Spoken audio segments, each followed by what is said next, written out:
mga benepisyo ka bang hindi makuha sa ilang ahensya ng gobyerno? Gusto mo bang magkaroon ng oportunidad sa negosyo? Kailangan mo ba ng payong legal pero wala kang pambayad sa abogado? Abae, tumutok ka na sa programang Mare ng Bayan. Tuwing alas 5:30 ng hapon hanggang alas 6:30 ng gabi. Mula Lunes hanggang Biyernes. Kasama ang batikang journalist na si Mare Yao. Magandang hapon sa iyo, Attorney Noel. Magandang hapon sa iyo, magandang Mare. At magandang hapon din sa lahat ng ating ka-IZ na nakatutok sa atin ngayon. Naku, hindi ko tatanggihan yung magandang hapon sa iyo, Mare. O, magandang Mare. O, wow! Positive ka agad si Attorney. Kaya tinan mo walang kaso yan, di ba? Kasi nakakausap na niya eh. Okay na, fine.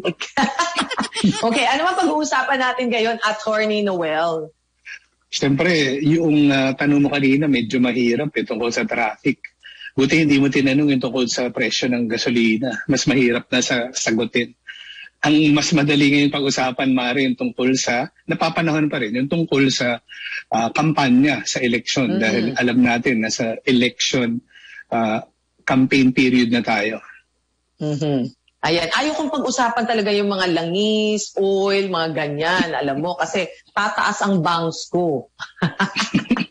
Ayoko mauubos ang bangs ko. Alam mo, pinag-uusapan natin yan, Attorney, no? Dahil nung isang araw, matatandaan ko, nakakalimutan ko na, pero pinag-isipan namin ito, no? Kasi nga yung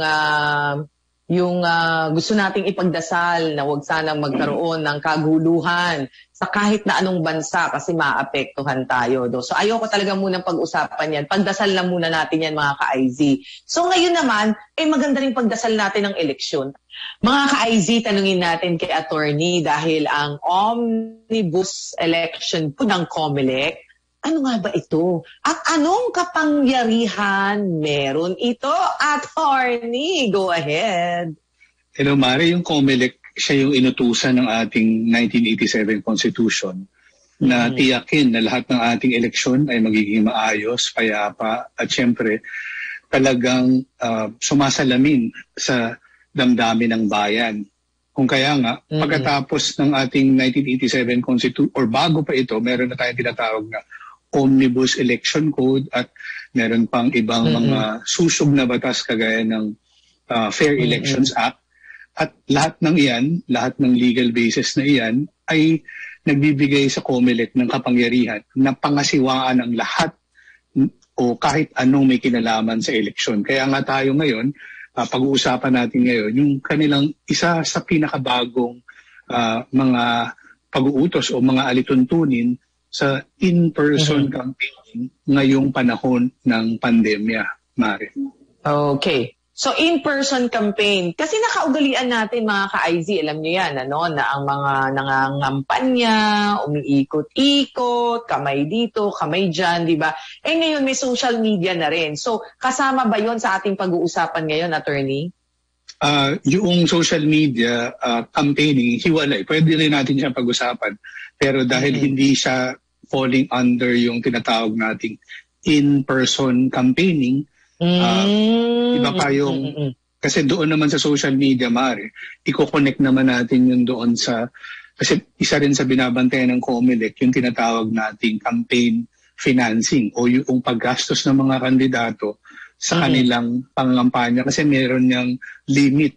Hindi pwedeng hanggang kaya nila. Kung mas mayaman, mas kakaroon ng advantage. So nililimit yung campaign spending. Kasi sa social media, marami ang gastos din dyan. Yung boosting, yung mga sponsored ads. Tama. Lahat yan ay kumbaga gastos na dati ay hindi namomonitor ng COMELEC. Ngayon, lahat yan ay kasama na sa kanyang binabantayan. Kasi Mare, doon sa isang utos ng COMELEC, ang pwede lamang magpalabas nito mga political ads, pwede mag-boost, ay yung tinatawag na accredited na accounts ng bawat kandidato. Ipaparehistro mo muna yung mga account, yung social media accounts na yan para makilala ng COMELEC at para maging otorisado yung mga platforms na yan o yung mga pages ninyo dyan na maglabas nitong mga tinatawag nating political ads. At dahil doon, maaari siyang ma-regulate at mabantayan, masubaybayan ng COMELEC kung sobra-sobra na ba yung ginagastos nila dyan. Okay. Alam nyo kasi, maging pantay-pantay at patas ang labanan pagdating sa campaigning. Kaya, syempre, gumagawa sila ng mga batas para ito ay masundan. Ngayon, yung in-person o face-to-face, ano ba ang bagong patakaran dyan, attorney? Sige nga. Okay. Bawal naman ngayon, Mare, yung pagpasok. Kasi di ba, ang traditional na pangampanya, yung tinatawag nating house-to-house. Bawal na po yan. Kahit payagan po kayong pumasok ng may bahay dyan, bawal po yan. Sabi ng COMELEC Resolution number 10732. Okay. So, bawal pumasok sa mga bahay-bahay ng mga dinadaanan mo, di ba? Kasi minsan, dito kayo pa-picture. Oy, dati usong-uso yan. Kaya tingnan mo minsan, may mga kasama sila, may mga naka-portrait pa, nakasama niya. Diba? So, ngayon, bawal yan. Bawal na. Bawal na, Mare, yung pagsasama-sama ng maraming tao, yung tinatawag na crowding o yung pagpapabaya o hinahayaan mo yung mga tao na magkumpul-kumpulan sa paligid ng mismong kandidato. Kasi ganyan usually yung nangyayari sa in-person campaigning. At pinapaalala dito ng COMELEC yung MPHS o kaya yung Minimum Public Health Standard na kailangan pa rin una doon sa, kasi minsan papuntahin kayo sa isang lugar. So dapat mayroong ventilation at air circulation, number 1. Number 2, dapat yung mga bawat isang uma-attend dyan, may isang metro at least ang layo sa bawat isa. So hindi na pwede yung, kaya nga pinagbabawal yung pagsasama-sama, crowding na tinatawag, Mare.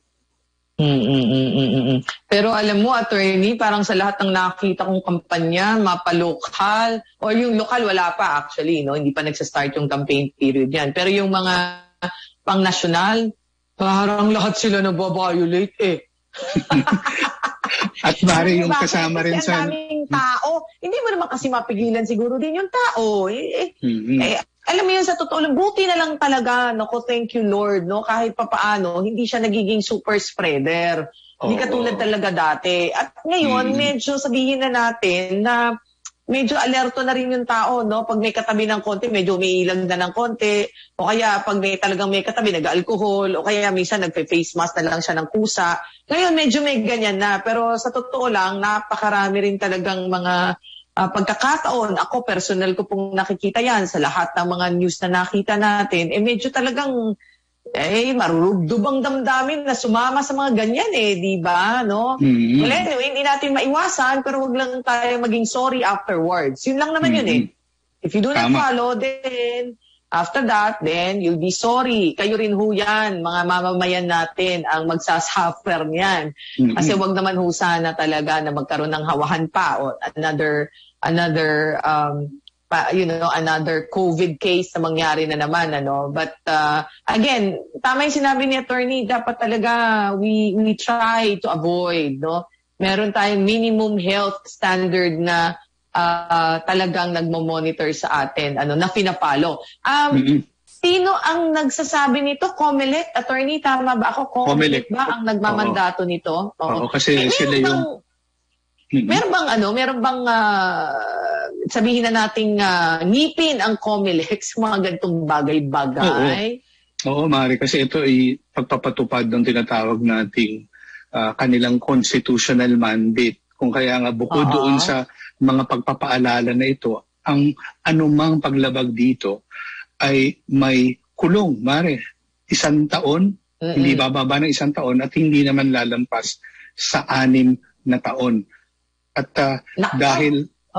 dahil meron tayong pandemya, yung paglabag sa minimum public health standards, maaari ding i-prosecute under dun sa isang batas naman na yung notifiable diseases na pinag-usapan na rin natin dati, na dapat hindi sila, ito yung Republic Act number 11332 o yung mandatory reporting of notifiable diseases and health events of public health concern.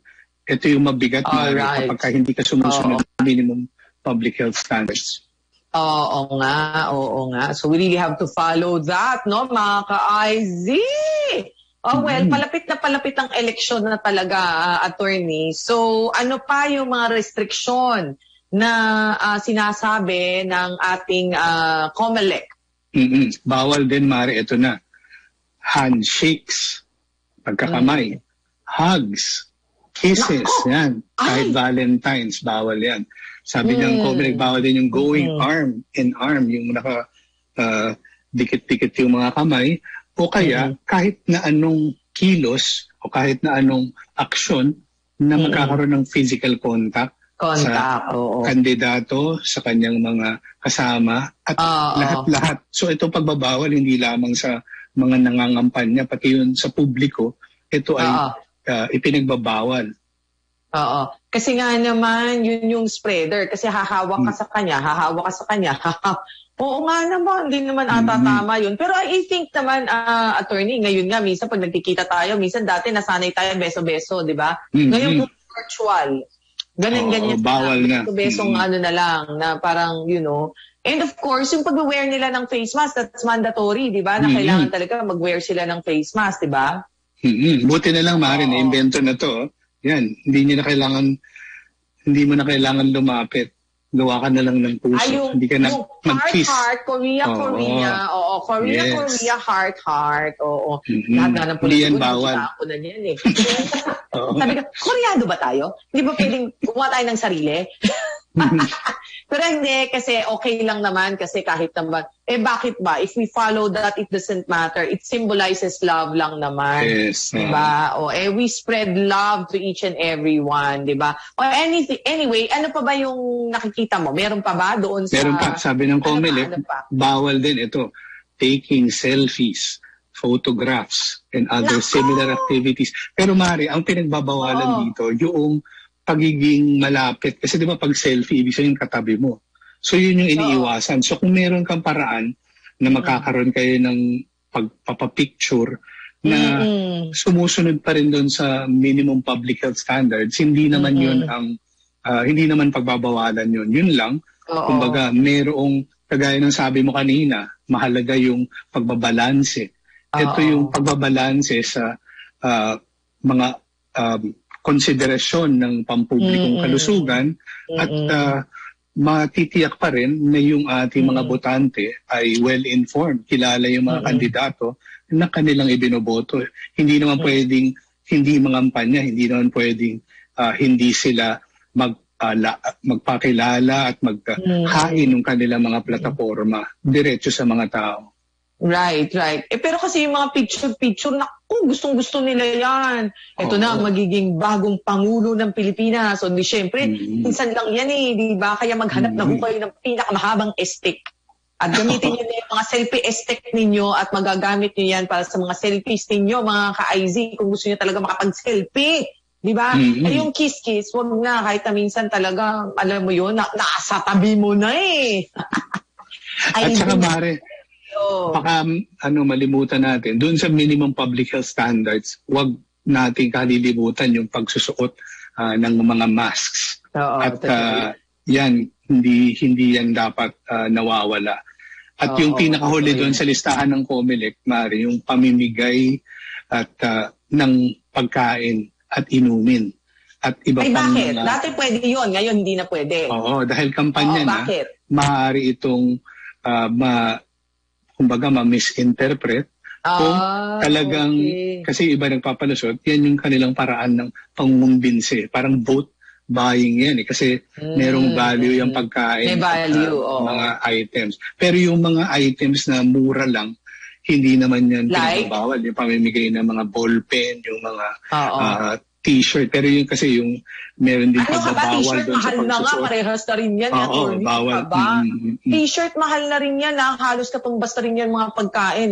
Yung tubig, bibigay mo. Paano sabi mo, binigyan ko tubig, kawawa naman kasi nasa kalye. Di ba? Hindi bawal yung mga polyeto, Mare. Pero tandaan natin kasi yung mga namimigay niyan, siyempre hinahawakan at siyempre mahawakan mo. So siguro pag nahawakan mo yan, mag-ano ka muna, maghugas ng kamay at mag-disinfect ka muna. Oo, lalo na yung mga sinasabi mo kanina, yung pag-uwi sa bahay bago ka pumasok o pagkapasok mo, ligo muna, di ba?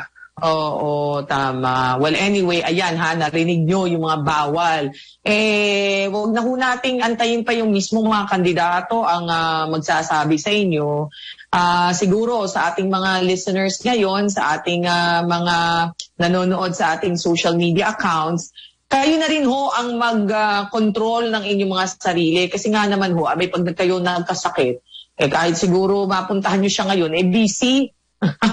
Hindi ka papansinin, busy. At saka huwag na tayo mag-super spreader. Ika nga, no? Tayo na lang mismo ang mag-control ng ating mga sarili. Kung kayo po ay pupunta sa mga gatherings na ganyan. And really make sure, mag-alcohol kayo. At pagkatapos sa siguro, galing dyan, maligo kayo bago kayo sa mga pamilya ninyo. Importante yan kasi madumi. Alam niyo yun? Siyempre, daming tao, pawisan pa. Naku, malapit na mag-summer. Nagkakapalitan ng mga putok. Diba? Nakakabalitan ng mga putok, ng mga amoy, diba? Ay, nakikita ko na talaga yan, mga ka-IZ. Kaya kahit marugdob ang damdamin, iwas. Anyway, mga ka-IZ, nako, dahil syempre kailangan nating mag-break sandali, attorney, ha? Dahil tayo may prayer at syempre, hindi lamang yan, magbibigay daan po tayo sa ating mga kaibigan na magpapalatas at sige na, kayo na magaling. Commercial na lang kasi, patalastas pa Oo, commercial dito sa ating programa, ha? So mga ka-IZ, dyan lamang po kayo dahil nandito lang kami ni attorney. Magbabalik pa rin po yung Mare ng Bayan, Mare Yao with Attorney Noel Del Prado. Mare ng Bayan, kasama ang batikang journalist na si Mare Yao. DWIZ Mare ng Bayan, kasama ang batikang journalist na si Mare Yao. Balik po ang inyong Mare ng Bayan, mga ka-IZ. And of course, ako pa rin ang inyong Mare ng Bayan, Mare Yao. Kasama pa rin natin, walang iba, Attorney Noel Del Prado. Attorney, welcome back. Welcome back sa atin, Mare. At yung pinag-usapan pa rin natin, ipagpapatuloy. Hindi po yun lamang ang pinagbabawal. Marami pa rin pong ipinagbabawal yung COMELEC, maliban dun sa napag-usapan natin kanina. At ito naman ay ini-a-adjust na yung mga salaries na ang pag-asa ay huwag nang magnakaw yung ating mga nanunungkulan dahil dapat sapat na po itong kanilang sweldo para sa kanilang mga posisyon. Okay, sige, pag-usapan natin ha, magkano ang sweldo ng isang vice mayor? Magkano ba? Ang isang vice mayor ng kasi magkaiba pa yung vice mayor sa component city doon sa mga highly urbanized city. Sa mga component city vice mayors mula 113,000 hanggang 127,000 ang kanilang kinikita bawat buwan, Mare. Okay, yan ang range, no? Ika nga, kasi syempre, iba-ibang lugar, iba-iba rin. Ano ba yan? Depende ba yan sa laki ng lugar or depende ba yan sa kinikita ng isang lungsod? Paano ba? Sama-sama na lahat yan, Mare. Sama-sama lahat, okay. Depende sa mga classification kasi mayroon tayo mga fifth class, fourth class municipalities. Kasi yung mga karaniwan yung mga chartered cities, yung may mga batas na lumilika doon sa mga cities. Ito yung mga, okay, sa highly urbanized, yung mga Manila, Quezon City, yan lahat ay, kumbaga, yung vice mayor naman sa mga highly urbanized city at metropolitan cities, mula 145,000 hanggang 162,000 per month, Mare. Okay. Alright. O sige, Vice Mayor yan, ha? Ang range ulit, magkano, Vice Mayor? 145,000. 145,000. Hanggang 162. 162. Ah. Kasi ito, Mare, pwede. unti-unti yung pagtaas, progressive yung pagtaas, para din agwanta doon sa inflation. Alam naman natin, laging tumataas yung mga bilihin. Okay. So, that's Vice Mayor. Let's go to Mayor. Sige, ano ang range ng Mayor? Bukod ang Mayor sa naman natin, pakaway-kaway, bukod sa mga perks, minsan nakikita, di ka Mayor, kain ka dito. Ganyan. Sige. Bawal yun. Okay. Yung bawal mga yun. Mayor natin, 185,000 hanggang 185,000. 207,000. 207,000 ang mayor. Tingnan mo nga naman. Buwan-buwan. Sige. Buwan-buwan. Okay. So, ano yung next level? Congressman. Magkano ang congressman natin, mga members of the House of Representatives. So, sakop dito, Mari, yung mga district representatives at yung mga party list representatives na pare-parehong level naman sila. Mambabata sila sa mababang kapulungan. 273,000 hanggang 312,000. 273,000 hanggang 312,000. 12,000. Malaki pala ang mga sweldo ng kongresista, ha? Okay. Sige. So, after the congressman, ano pa ang meron kang, dyan? Mga senador, Mario. Sige, senador. Ang ating mga senador ay, actually, pareho lang sila ng mga congressman kung tutusin.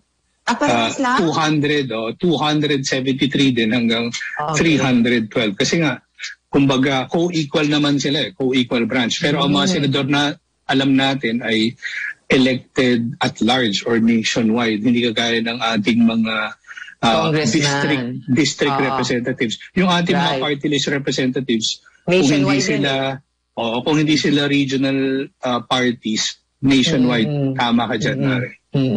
And so, okay, so halos parehas. So magkano naman ang Vice President? Magkano ang sweldo ng Vice President? Yung Vice President, Mare, ka-level niya yung salary grade at yung sweldo ng Senate President. Mas mataas yung Senate President. So pareho yung Vice President at Senate President na sumusweldo sila na sweldo. Okay, 353,000 hanggang 374,000. Okay. Wow. Okay. 354. Okay. Fine. Okay. Magkano ang presidente? Yung presidente ang may sweldo buwan-buwan naman na mula 411,000 hanggang 423,000. Okay. Pero alam mo, attorney, no, etong nakikita natin, 400 plus as president. Of course, let's face it, pag ikaw ay nagtatrabaho sa gobyerno, hindi kasing laki na ang nasa private sector. Pag ikaw, presidente ka na ng isang kumpanya ng private sector, medyo umaangat ka na with additional perks, etc., etc. Yun nga lang, pag ikaw ay nakaupo sa gobyerno, hindi lang dapat sweldo ang iyong tinitingnan. Talagang may calling ka dito, public service kasi ito. And let's face it, yung perks of it, ano nga ba yung perks of it? Fame. Di ba? Legacy ng angkan nyo. Mailagay ka lang na ikaw ay congressman na ganito o ikaw ay senador, ikaw yung ninuno ninyo, yung kaninunuan mo, syempre kaapu-apuhan mo, kilala ka, di ba? Parang isang malaking karangalan. Oo, pero kakabit nung lahat ng yan, Mare, ay yung napakalaki namang responsibilidad. Wala kang maikukumparang posisyon sa pribado man o sa pampublikong sektor. Totoo yan. Na kasing bigat at kasing lawak ng responsibilidad ng isang presidente, Mare. Correct. And the responsibility, it's not really small kasi buong bansa na pag presidente ka, di ba? Tama. Kung ano ang galaw mo, buong bansa sumasayaw with you. Dagdag pa dyan, Mare. Hindi lang yung mga nabubuhay ngayon, yung ginagawa, yung mga desisyon ng presidente, may direktang epekto sa buhay hanggang ng ating mga anak at ating mga Totoo yun.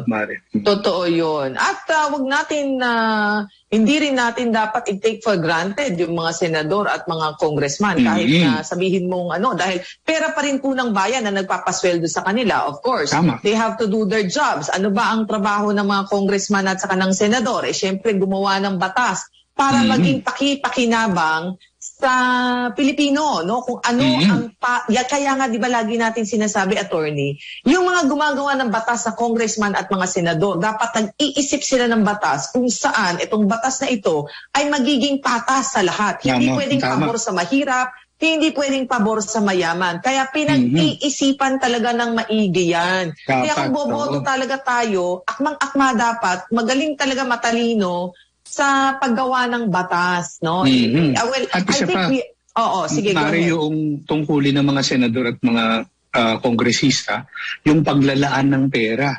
Yung isa pa yun, kasi budget. Kailangan, budget. Kailangan sila ay tapat at sila ay marunong din.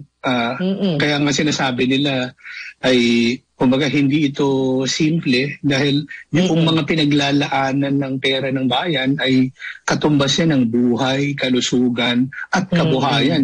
Pati yung mga negosyo ay apektado, maaari. Oo nga, apektado talaga ang mga negosyo niyan. Kaya siguro talagang magandang mahimay natin na let's face it, no?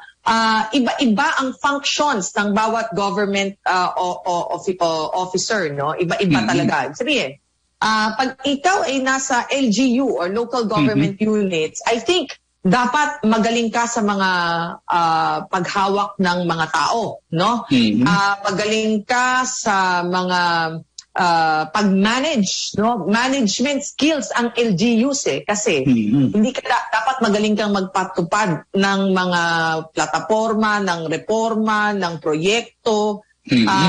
In fact, itong pandemic is a very, very, very, very good example. Yes, tama yan, Mare. Tingnan nyo na ang mga LGUs nyo, Vice Mayor and Mayor, kung nagagampanan nila doon sa mga lungsod ninyo, yung tamang pamimigay ng ayuda, tamang paggawa ng proyekto, alam mo yun, yung nakakarating ba kaagad? Mabilis ba? Oo. At napakaganda napakaganda ng sinabi mo, Mare, kasi ito yung makikitang kitang-kita at pinaka-immediate sa karanasan ng ating mga kababayan, yung performance ng kanilang mga local chief executives or local officials nitong pandemya. Kasi dyan mo makikita under pressure, walang kahit sino sa buong mundo, walang paghahanda na pwedeng walang training para sa isang pandemya. Diba? So lahat ng mga performing na mga local government officials ay sa tingin ko dapat mahalal muli. At kung meron namang mga non-performing, dapat na talagang palitan. Kasi hindi magiging simple, mas lalong magiging komplikado yung mga problema natin sa hinaharap. At bukod pa dyan, Mari, yung problema natin sa environment, yung climate change, hindi maliit na bagay. Panghabang buhay. At hanggang sa susunod na henerasyon ay apektado. At saka siguro, ito pinag-uusapan ho natin yung pang LGUs, mga ka-IZ, Ito muna pinag-uusapan natin dahil nga ito medyo mas ramdam ng taong bayan to dahil ito yung nakikita nila sa mga lungsod nila, di ba? O kaya municipalities nila. Ito yan. So hanapin niyo po yung inyong mayor o inyong vice mayor na talagang makakatulong sa inyo. Tingnan ninyo kung wala silang bahid ng politika. Yung iba kasi meron mga nagsasabi, nako, mga kapartido lang niya yung tinulungan niya. Hindi kami natulungan. May mga ganyan-ganyan. Ito na nga ang sample. Nakita nyo na gaano sila kabilis, sabi nga ni attorney, na magresponde sa lahat ng sitwasyon. Dahil alam nyo, ang mayor, supposedly, ang mayor, syempre, inaasistahan niya ng vice mayor. Pero ang mayor, siya ang talagang tumitingin overall. Teka muna, nabigyan ba silang lahat? Okay, maaga ba siyang nagigising? Sa panahon ng pandemya, pag may bagyo, may dilubyo, baka nauna pa siya o wala siya sa lungsod niya. Nagkaroon ng dilubyo, wala siya, nasaan siya, hindi makita, yung mga ganun ba? So, tingnan nyo, ang, you weigh things dahil na yung eleksyon nasa kamay ninyo. kung sino talaga ang pinakamagaling na mahalal. Ang sabi nga natin, maraming nagsasabing silang magaling magsalita o kaya easy. Tingnan talaga natin sino ang magaling sa gawa. Ayan. Alright, ha? Ayan ang tip natin, ha? Sa ating mga ka-IZ ngayon, tandaan ninyo, nasa kamay nyo yan. Dahil kayo rin ang maghihirap kung meron kayong napiling hindi tama. Mula pa lang dyan sa inyong mga lungsod, no? Or municipalities, no? And then, of course, let's go to congressman and senators. We were talking about it a while ago. Sila naman dapat, ako feeling ko lang, ha? Bago kayo pumili ng congressman, district, sinasabi natin district, and of course senators, piliin natin yung matalino. Yes. Not for anything. Bakit? Kasi batas ho ito, hindi simple. Yung batas yung medyo malawak ang pangunawa rin, nakikita lahat, kaliwa, kanan, harap, likod, at nakakaintindi ng mga batas, siguro. Hindi ko sinasabing kailangan na ikaw ay ikaw ay nakapag-aral na ng todo-todo na Harvard. Formal. Hindi. May mga tao na street smart. Yes, May mga tao na kumukuha for example, hindi ako masyadong magaling, pero congressman ako. Pero kumuha ako ng magaling na tao. Pero kaya kong sabihin sa kanya, gusto ko ng ganito. Pero bottom line, nagagawa niya yung gusto niya. May mga taong ganyan. Okay? Yes. Hindi talaga nakapag-aral ng todo-todo. Yung iba nga, hindi pa nakarating siguro ang high school. Okay? Pero teka muna, tanungin lang kita, attorney. Meron bang o nga pala, ang congressman ba at saka senador dapat college? Walang requirement na ganun, Mare. Talagang walang kanilang requirement ay mo nga naman, halal na official kasi able to read and write, Mare. Kaya hindi, ang pinag-uusapan dito, yung tama ka, Mare, yung karunungan. To read and write. Karunungan, kahit sa presidente, Mare, hindi yan mataas ang requirement. Pero napakaganda nung sinabi mo. Gusto kong bigyan ng diin yung kanilang mga nagawa. At dadagdagan ko pa, Mare, ano ba yung kanilang nagawa bago sila naging politiko? Dahil yan talaga ang magiging sukatan. Kasi kung ginagawa mo lang yan dahil nakaupo ka na, baka ginagawa mo yan para pakitang tao. Pero tignan mo yung kasaysayan kasi available naman lahat ngayon sa internet. Siyempre, ingatan mo yung mga fake news. Tignan mo talaga yung kanilang track record bago sila naging politiko o bago sila pumasok sa larangan ng politika. Dahil yun, sa tingin ko, ay hindi maikakaila at hindi, kumbaga, maaaring sabihin na ginawa lang yun dahil sila ay nakaupo. Ayan, that's very true, ha. So mga ka-IZ, may mga tips na kayo sa amin ni attorney, ha. Kasi kahit papaano, sabi nga natin, alam mo yun, maapektuhan tayong lahat pagka mali po talaga yung mga pinagboboto natin. Eto na. Okay, let's go to Vice President. Okay, ano ba talaga ang function ng Vice President, attorney? Sa ating konstitusyon, walang nakalagay dyan. Hindi kagaya sa konstitusyon sa US ng Vice President, siya yung presiding officer ng kanilang Senado.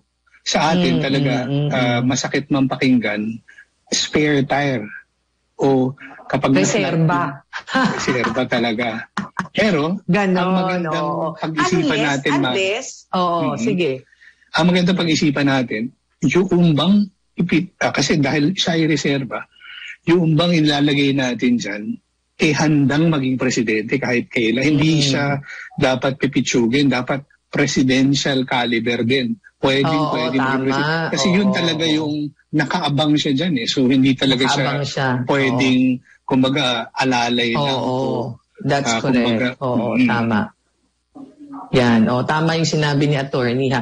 Pero may mga instances, attorney, na ang mga vice president ay naluluklok bilang secretary also, no? Kumbaga, nagpa-function din siya as the secretary, no? Kumbaga, meron din siyang departamentong pinatatakbuhan. Okay, maraming pagkakataon may ganyan, ha?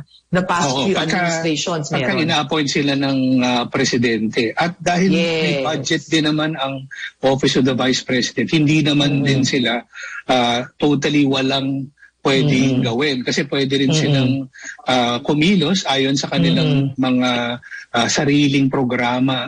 Pwede rin sila maghain ng serbisyo. Pero tama ka, yung mga national government positions, dahil yan ay isa sa mga kapangyarihan ng presidente, yung presidente lamang ang pwedeng mag-appoint o magluklok sa kahit na sinong vice president sa cabinet position. Alright, at syempre mga ka-IZ, eto na ang malupit, ang presidente na posisyon. Diba? Ibang klase, no? Yung mga sweldo nila, sa totoo lang, kung tutusin dun sa stress na makukuha nila, parang kulang pa yung sweldo, pambayad ng ospital, sa totoo. Ang dami-dami stress, diba? Nakaka-stress. Pero talagang may gustong, may calling. Kasi, sa bagay, totoo naman, attorney, kung wala nga namang to take up to the challenge, sino uupo? Di ba? O wala namang uupo, di ba? And I always believe that in any position, it should be God's will, no? Para ikaw ay maluklok dyan. Anyway, so magiging presidente. Wag na nating itanong, ang dami nating gusto sa pagiging presidente. Gusto nga natin Superman ng presidente. Laging ganun di ba? Ikaw lang Superman na presidente kahit saan, kahit kailan, kahit maghanap pa tayo outside Mars. Wala tayong makikita sa isang buong mundo na perfect. Walang perfect na president, di ba? There's no such a thing. But I think ikaw, personal na opinion mo, attorney, ano sa tingin mo ang isang mabuting presidente? Sa tingin ko, Mari, yung hinihingi ng posisyon ng presidente, yung isang tao na kayang mapakinggan ang lahat ng sektor. Kasi hindi imposible mo mapagbigyan lahat Pero yung kakayahan na magbalanse, ibig sabihin, at yung pagbabalanse na ito, hindi yung pantay-pantay sa lahat. Kasi alam naman natin, mas marami tayong mga kababayan na mas nangangailangan. So yung pagbabalanse dito, Mari, talaga, ay dapat nakatuon dun sa pinaka nangangailangan sa ating lipunan. Kasi ang pag-angat ng lipunan natin, dapat lahat So kung umaangat yung mga nasa ilalim, malamang itutulak din yung mga nasa taas. So lahat tayo ay pwedeng maging masagana, maayos at mapayapang ating buhay. Alright. O yan, napakinggan nyo mga ka-IZ. Ang sa akin, ang pagiging presidente, responsable, may takot sa Diyos, at may puso sa tao. Yun ang sa akin, no? Kasi wisdom would come from the Lord, no? Whatever it is, wisdom would really come from the Lord. Kung kaya niyang magpakumbaba sa lahat ng tao at kaya niyang tumanggap ng pagkakamali at kaya niyang magbago, kaya niyang, alam mo yun, to humble oneself is very difficult, no? And ang sa akin, ang pagiging presidente siguro talaga, Diyos at tao. No, Diyos at tao. Lagi kang may puso para sa tao. Kasi kahit anong mangyari, ikaw ang pinakamataas na pinuno ng bansa na nagli-lead, no? You can, kumbaga, how would I say that, attorney? Pwedeng may mamatay na isang tao dahil sa isang maling desisyon. At hindi lang isa, Mari. Pwedeng marami. Pwedeng maraming mamatay. Correct. Pwedeng mabuhay ang isang tao dahil sa isang decision. Di ba? Alam mo, ibig ko sabihin, talagang napaka-crucial. And it needs really a very, very strong, prayers really for that person to be able to overcome, to be able to rule the country. Anyway, pagdadasal pa rin natin yan. Kung sino maganda yung sinabi mo, Mari, kasi yung binabanggit mo, di ba, yung kanyang kakayahan. Kasi sa ating sistema, 6 years lang ang term ng presidente. Kung titignan natin yung mga kapitbahay natin, ilang taon ba bago sila yung tinatawag nilang turnaround mula sa pagiging struggling, developing country, paano sila naging industrialized at ngayon mga first world countries na sila. Hindi yan mabilis, matagal. Kung kaya nga, kung magkakamali tayo sa 6 na taon na ito, pwede tayong paurong at hindi pasulong. Kaya kailangan talagang magaling at mapag-isipan po natin ang ating mga pinipiling Decision. pinuno. Correct. Anyway, with that mga ka-IZ, dahil medyo matagal-tagal pa naman talagang eleksyon, matagal-tagal pang panahon, pwede pa tayo mag-isip-isip. At talagang pagdasal natin kung sino talaga ang gustong iluklok ng Diyos sa ating bansa because we're a blessed Philippines. So we should need a blessed president too.